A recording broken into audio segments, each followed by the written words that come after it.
Ce vendredi 16 juillet a eu lieu l'inauguration de l'exposition Résonance le Louvre à La Réunion. Un partenariat entre le Musée du Louvre, la Direction des Affaires culturelles, le département et la région Réunion. Ce sont 236 dessins prêtés gracieusement par le prestigieux Musée du Louvre qui expose pour la première fois dans les Outre-mer. La collaboration entre les musées de la Réunion, les 5 musées de la Réunion, qui sont des musées de France, et le musée du Louvre, s'est mis en place il y a maintenant plus de 2 ans et demi. Et le but était de pouvoir montrer aux visiteurs de la Réunion comment finalement les collections du musée de la Réunion pouvaient entrer en résonance avec les collections du musée du Louvre. Et donc nous avons invité chacun des directeurs conservateurs des 5 musées de la Réunion, le musée Léon Dierks, le muséum d'histoire naturelle, le musée de Villèle, le musée Stella Matutina et le musée des arts décoratifs de l'océan Indien, à venir finalement faire un choix dans nos collections et essayer de faire dialoguer les collections du Louvre avec leurs collections. Ce voyage du Louvre ici à La Réunion, avec cette mixité d'œuvres venant du Louvre et d'œuvres je dirais issues des musées régionaux et départementaux, des musées de France, des 5 musées de France de La Réunion. Moi, je trouve que c'est un mariage, c'est une résonance extraordinaire et j'ai vraiment trouvé que l'exposition Résonance méritait parfaitement son nom.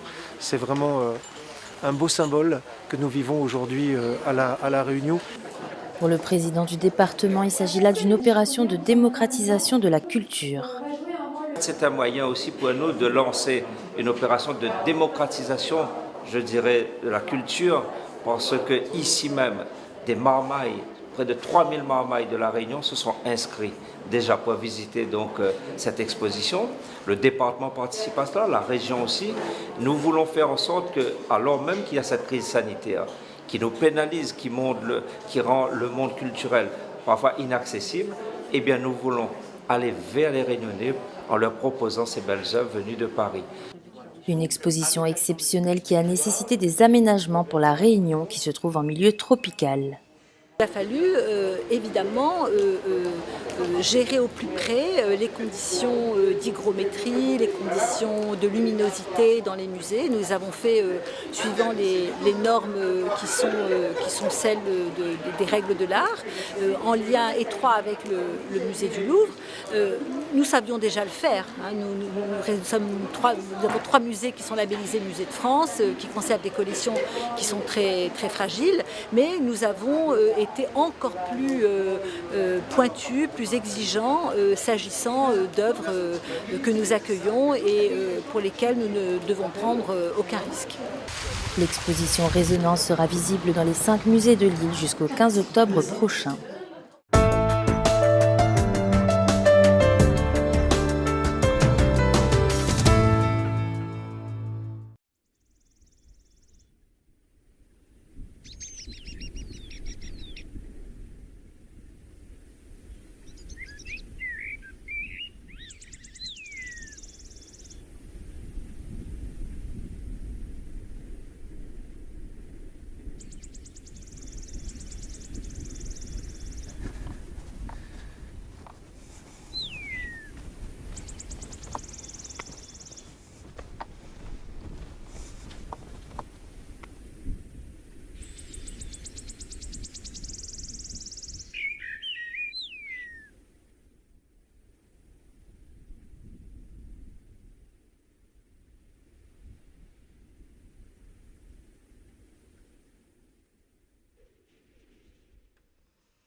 Dans le cadre de l'opération Bois de quartier qui consiste à replanter des espèces endémiques de la Réunion, les jeunes en service civique de l'Académie des Dallons sont allés à la rencontre des habitants de Bois-de-Neuf-Saint-Paul afin de savoir ce qu'ils aimeraient voir planter dans leur quartier.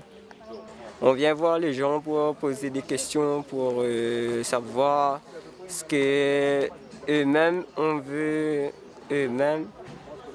On veut bien ici à Bois-de-Neuf des pieds de bois endémiques et des pieds de bois, leurs souvenirs avant peut être fruitiers, tisanerie, aussi beau à voir. Pour Adèle Audon, conseillère départementale, il s'agit là d'une action à double vocation. On est sur une action qui amène les jeunes vers la rencontre de la population et s'insérer socialement et puis s'investir dans une mission qui demain matin peut les amener à comprendre que pour le travail, il faut pouvoir aller vers les gens et s'investir et être dans l'action. On a un autre axe qui est cet engagement que le département a pris sur le plan 1 million d'arbres, où le choix des arbres ne se fait pas sans la concertation de la population. Donc vous aurez bien compris qu'aujourd'hui, les jeunes de l'Académie des Dallons vont à la rencontre des habitants de Bois-de-Neuf pour comprendre et essayer d'étudier quelles étaient les espèces qui existaient et que les gens aimeraient revoir, soit chez eux, soit au niveau de la ville, soit au niveau du quartier. Une initiative très appréciée par la population. C'est important parce qu'on fait vivre le quartier avec les gens du quartier. Et moi j'aimerais bien par exemple fleurir les ronds-points, fleurir devant les mairies, les églises, pour que ça fasse joli. Et les arbres aussi, parce que on a besoin d'arbres pour l'ombre, pour les oiseaux et tout ça. Mais c'est vrai que les fleurs, quand on arrive dans un quartier où c'est fleuré, on fait waouh. C'est ça, c'est la beauté des yeux avant tout. L'opération Bois de quartier qui s'inscrit dans le plan 1 million d'arbres du département se poursuivra ce samedi 24 juillet sur la place de l'Église et le mercredi 28 à la bibliothèque. L'action fera l'objet d'une restitution partagée avec les habitants.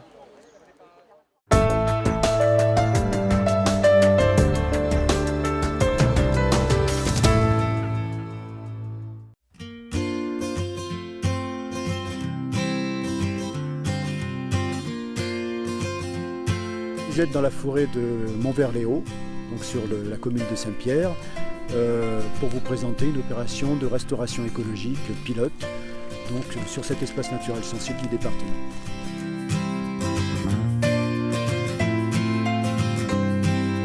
C'est un projet qui s'inscrit dans le programme de plantation 1 million d'arbres du département. Alors vous vous trouvez dans une forêt là, qui a été acquise par le département en 1997. Pour la protéger, puisque à l'origine, cette forêt était menacée par un projet de défrichement. Donc l'ensemble de cette forêt devait être rasé pour mettre en place des prairies d'élevage. Donc le département est intervenu pour la préserver durablement.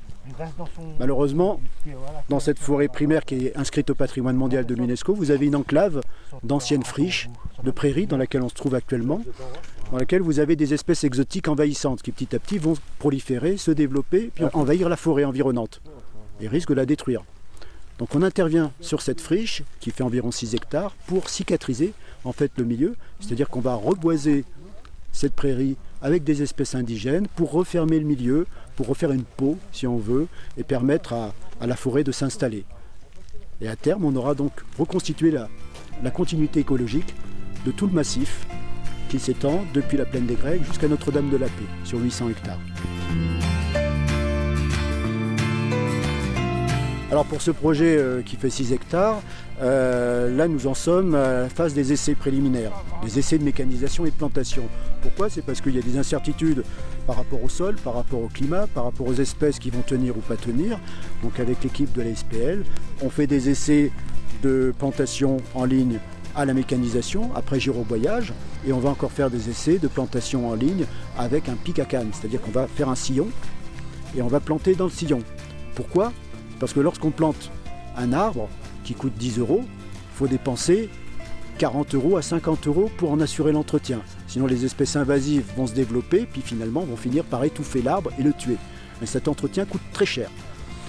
Donc l'essai consiste à notamment à faire des essais de mécanisation pour limiter les coûts.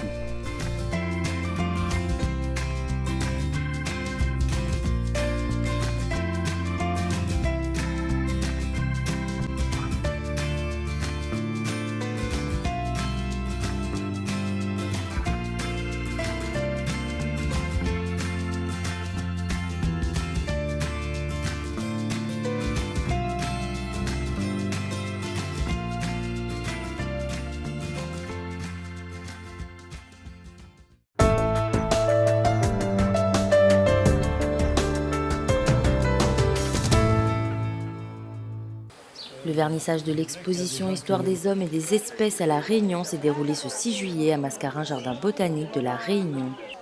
Chef de file de la préservation de la biodiversité, le département a soutenu ce projet porté par l'AVE2M, l'association pour la valorisation de l'entre-deux-mondes.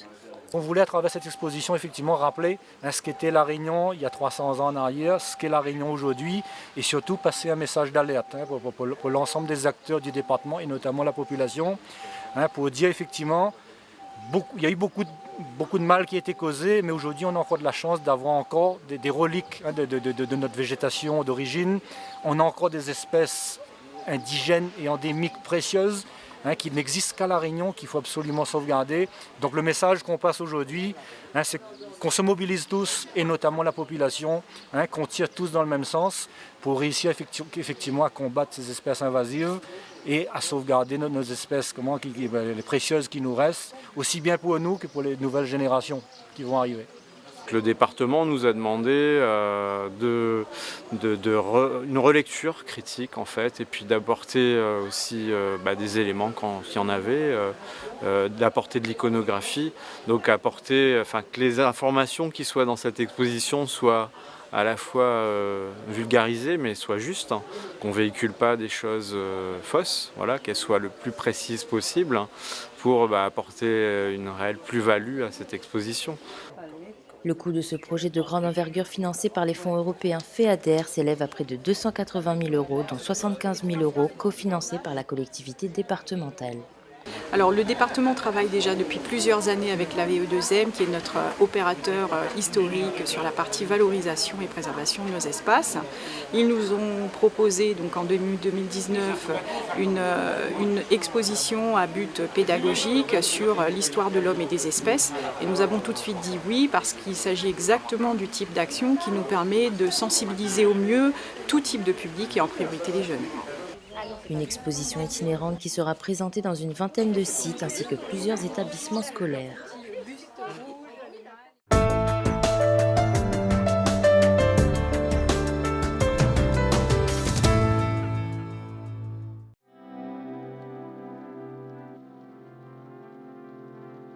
Nous pouvons être fiers des grands chantiers que nous menons en faveur de la transition écologique et solidaire. Aujourd'hui, nous, département, voulons aller encore plus loin. Nous adoptons un grand plan de transition écologique et solidaire qui nous permettra de faire notre part dans cet immense défi.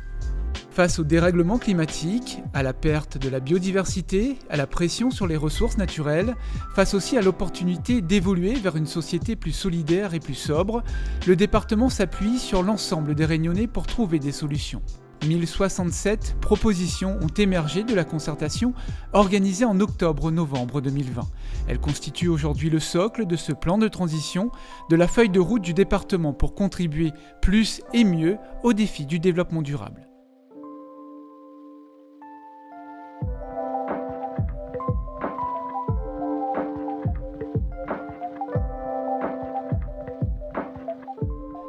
C'est l'ensemble de l'administration qui transforme ces pratiques pour que les préoccupations environnementales soient pleinement intégrées à notre fonctionnement.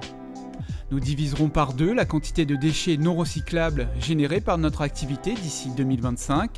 Nous expérimenterons au sein des directions volontaires plusieurs actions de réduction des déchets non recyclables. Grâce au partage d'expériences et en s'adaptant à chaque situation spécifique, nous généraliserons les actions les plus pertinentes. Les élus et les agents n'ont pas attendu la mise en place d'un plan de mobilité pour laisser leur auto à la maison. Ça fait 5 ans que je prends le bus pour venir travailler. Donc ça fait des économies déjà. On n'a pas d'essence à dépenser, on n'a pas de voiture à faire des révisions. Là-dessus, c'est super, on n'a rien à dire. Aujourd'hui, entraînons l'ensemble des agents et élus dans une mobilité plus durable, en se déplaçant moins et mieux. En 2023, nous souhaitons que 500 personnes du département aient évolué vers un transport moins polluant grâce, par exemple, à une plateforme de covoiturage. Nos achats doivent entraîner les entreprises de La Réunion vers de nouvelles technologies et façons de faire. Pour cela, nous visons en 2026 un objectif de 50% de marché comprenant une clause environnementale dans un dialogue constant avec le monde économique.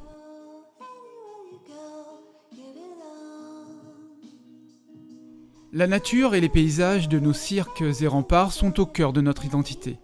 Pour préserver et valoriser notre biodiversité, nous replanterons 1 million d'arbres d'ici 2024 et nous menons une politique offensive pour protéger nos forêts des espèces exotiques envahissantes. Preuve qu'écologie et développement durable peuvent travailler main dans la main, nous réaménagerons nos espaces touristiques emblématiques comme le Pas de Bellecombe et le Maïdo. Nous engageons une transition agricole pour nourrir tous les Réunionnais avec des produits frais, locaux, issus de l'agriculture raisonnée, biologique ou de l'agroforesterie. Dans les prochaines années, cela signifie créer un label de reconnaissance des produits pays. 80% des fruits et légumes et 95% de la viande fraîche seront produits localement. 5 millions d'euros sont réservés au développement du bio sur les 5 prochaines années. Nous favorisons l'alternative à la voiture en développant, en cohérence avec les autres collectivités, des pistes cyclables pour garantir la continuité des itinéraires. Un grand plan vélo qui définira les travaux à réaliser et les services de mobilité douce à mettre en place sera mis en œuvre.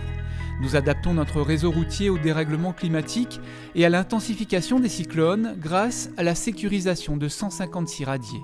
Nous bonifions nos aides en faveur des projets de l'économie circulaire et mettons en réseau tous les acteurs de ce domaine pour créer un véritable effet de levier de diffusion sur le territoire.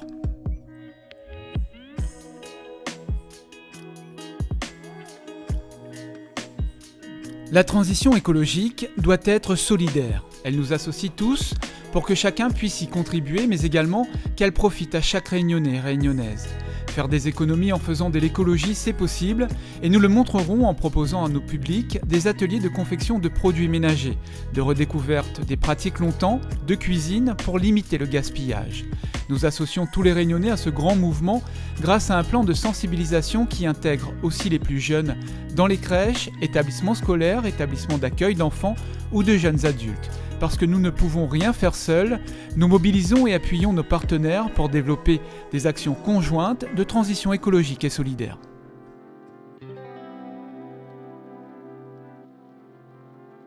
La réussite du plan de transition écologique et solidaire repose sur notre capacité à organiser une gouvernance moderne et transparente.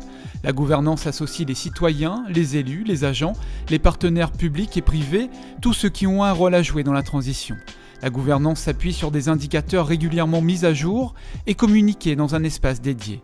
La transition écologique et solidaire est un sujet complexe et ces outils nous permettront d'adapter notre stratégie pour répondre au mieux aux attentes du territoire. Vous le voyez, les actions à mener sont nombreuses et les défis immenses. Pour toutes les actions qu'on a faites, nous tirons en sort, nous donnons l'exemple qui soit dans le secteur social, qui soit dans l'économie, ou sinon ça pour protéger nous de l'environnement. Nous va faire en sorte de bonne planter et vivre bien. Et plante toute ça de nous là-bas.